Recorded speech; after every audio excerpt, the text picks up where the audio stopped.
Hey glucose junkies, it's Freely the Banana Girl here. Today I want to talk to you about the Raw Till 4 program. I've been hyping it up a bit lately and I know a lot of you are excited about hearing about it because it has given my mum fantastic results. She's been on the lifestyle on the Raw Till 4 program for a couple of years now and she actually coined the term Raw Till 4, which is pretty cool. And she's getting great results. I mean, like, lost over 10 kilos. People comment all the time on how much better she looks, how much her skin looks way better, her body, everything. And she's posing in bikinis all the time and feeling fantastic. So I'm very happy about that. And I know that it can also give you similar results and you don't have to, no one has to get hurt at mealtime. Because that is the thing that really distresses me the most, is when I hear people go back to eating their friends, eating animals. I just see another baby going to slaughter unnecessarily and it breaks my heart every time, and I want to do whatever it takes to stop this happening, to prevent it as much as possible. Hence the Raw Till 4 program came into fruition. So I'm just going to run you through some quick principles. I don't want this video to be too long because there is a risk of it being too long because I have a lot of kind of guidelines I want to go through, but I'm going to try and do it as quickly as possible, and please listen because it's going to be worthwhile for you. Another thing that I see a lot is people who do the raw vegan or the vegan path and they eat too much fat. They get totally fatted out on their nuts, their tahini, the oils, whatever, and they end up going back to eating animals, and they feel terrible, they end up damaging their health. So this is another thing I want to prevent. I'm all about carbs, baby. I'm honestly all about carbs, and I want to help you be all about carbs too, because I know how fantastic it is for our health, for the environment, for just all general well-being. So let's get into the principles. The first one is, so only plant foods are allowed on this program, no meat or dairy, only plant foods, no animal products. Fruits and greens only must be consumed until 4 p.m. and then after that, you want to have a high-carb cooked plant foods dinner. So what's that? What's some examples of the carbohydrates? Well, rice, potatoes, quinoa, other grains. If you know of some grains that you really like and you want to put them in, those as well. Root vegetables. Okay, so that is going to make up the majority of your dinner. But you also must have a big green salad with it, because that big green salad is going to help with the digestion of the cooked food and also help kind of buffer any acidity created by the cooked food. Okay, so big green salad and masses of potatoes and rice and stuff. Okay, I'm talking if you have potatoes, you're going to have at least a 2-kilo bag. All right, don't be shy, don't be scared of getting those carbs in. So next one is 1,000 calories from fruit for breakfast and lunch. Okay, so we don't want you to be in this little I'm just gonna eat a little bit of fruit for breakfast and lunch and then have a massive dinner. No, that's how sumo wrestlers eat, alright? We want you to have a big breakfast, a big lunch. The idea is to get as much raw food into your gullet as possible, because the raw food is really what is the most healthiest. So most of your diet should be raw food.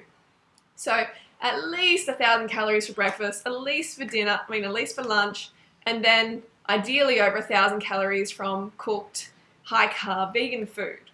Okay, so next one. A lot of people ask me about salt, and they're like, what do I do instead of salt? Well, a good thing to do is lemon juice. Lemon juice can actually taste really quite salty. So try that on your dishes, try a whole lot of lemon juice and see how you go. It's much, much better for you than having fragmented sodium chloride in your meals. No, it's not. Even Himalayan pink salt, that is the same, okay? It's still going to act like salt in your body, still going to puff you out, still going to age you, and all the other things that you don't want from salt. It is not actually a health food, ever. So you want to eat as minimally processed as possible, okay? Whole foods, whole plant foods. Don't get caught up in the junky vegan food because that's high fat. And the high fat's going to fat you out. It's going to make you fat. It's not going to make you feel the best. And it's going to make you start to question your diet. And that's why a lot of people go back. I've seen even the most ethical vegans go back because they were totally malnourished eating a high-fat diet. A high-fat diet of any persuasion is not healthy. Really, really not healthy. So buy organic wherever possible. It tastes better, it's better for the environment, and you're doing a really good thing for the animals, the environment, and for your own health by eating organic. Okay, you don't want to be getting mixed up in that GMO stuff, especially with potatoes. Always buy organic because they're full, like the growing process is full of herbicides, fungicides, suicide. All right, you don't want that in your mouth. You don't want that building your cells. All right.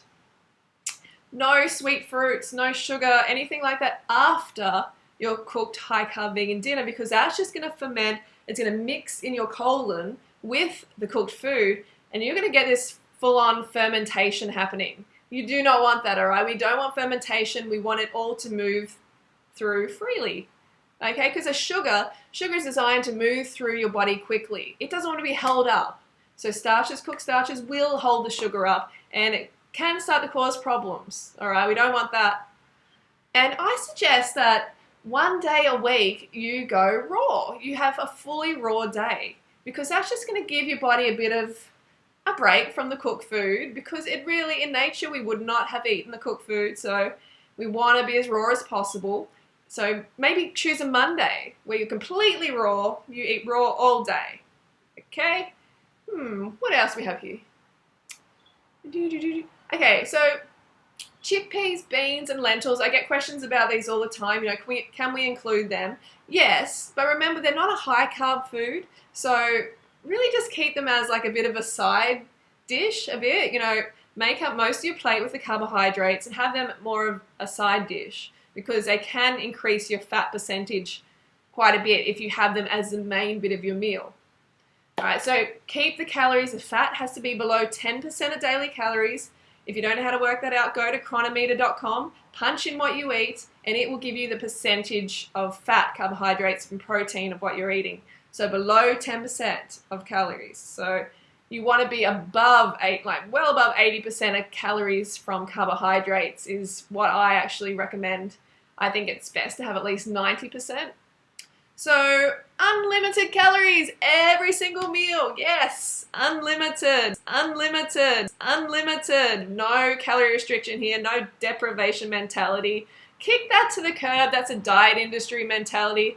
That's the old way of thinking that never works. It keeps you dependent on drugs, like weight loss drugs, coffee, stimulants. No, you don't want that crap in your blood anymore. You are better than that. Your cells deserve better than that.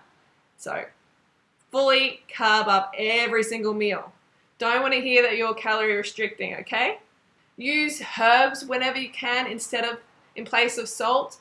And if you're going to buy like a low-fat sauce to go with your potatoes or your rice or whatever, this is what I recommend. You go to the supermarket, you look on the label, and if it has more than 300 grams of sodium per 100 grams, don't get it, okay? Below 300 grams of sodium per 100 is going to be a lot better for you. There's some really, really salty sauces out there, and they are not health food, okay? Avoid them at whatever cost you can, because salt is essentially a drug and it will keep you dependent on it if you have too much. So low sodium diet is what I recommend. Number one, low sodium, okay? So let me have a look here. Oil, never add any oil to any of your meals. Oil should definitely be out of the diet. If it's in the sauce a little bit, if the fat content's low, then good. Just be careful of it. Avoid it at all costs, because it is not a health food. You can also have some like gluten-free corn pasta if you want. I've experimented in the past 6 years with a little bit of cooked food here and there, and this is the sort of way of eating which will work the best. But I'm always coming back to fruit. I want you to know that fruit for breakfast, lunch, and dinner with greens is queen. No matter what, that is the diet that we're designed to eat. But this is a plan that you can do for the rest of your life if you want, or you can do it transitioning to a raw food diet. So don't feel guilty, about having that cooked meal at night, because it will keep you on track and satisfied, feeling good, achieving your weight loss goals, achieving your fitness goals, and there's nothing to be ashamed about for that, okay? It's best to make your own sauce as well. So remember, you will need to drink more water, okay? This is 10 minutes 40 now, so I'm going to try and wrap it up. You need to drink more water on this program because the cooked food does take water from your body to digest it, because cooked food is very low in water because it's essentially had the water cooked out of it. When you eat a lot of fruit, the water's still present, okay? So it still plumps your cells up.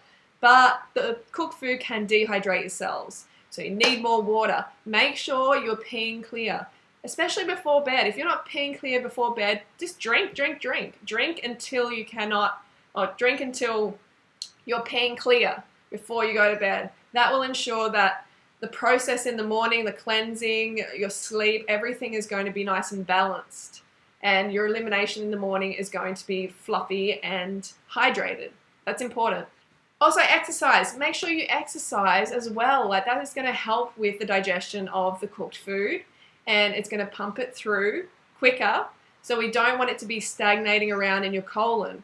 So you want to go out there, you want to get the lymphatic system pumping, you want to get the colon really efficient. So exercise is important. Or just movement, get out there and do something a couple of times a week, put some intensity in there, and you will really start to notice a difference. In your body as well, you'll start to get a lot leaner. That's what I noticed specifically. And you're going to feel like that because you're going to have enough carbs in your blood. You're going to have enough sugar in your bloodstream. After a while, you're just going to be like, hell, I feel like moving. I really feel like it. And that's going to be probably a foreign feeling for a lot of you who have been on a high-fat diet for a long time. But you're going to love this, okay? So give it a go. Try it for at least 30 days. And I've got a Facebook page, Raw Till 4. I'm going to put the link in the description and stuff. So make sure you go there, put a like on it. And my mum and I, we're going to be running it and putting tips on there. Okay, so I hope that helps a lot. I hope you give this a go because you deserve to feel satisfied at every meal. All right, don't forget to go fruit yourself today. I will see you on the Raw Till 4 page. Go fruit yourself.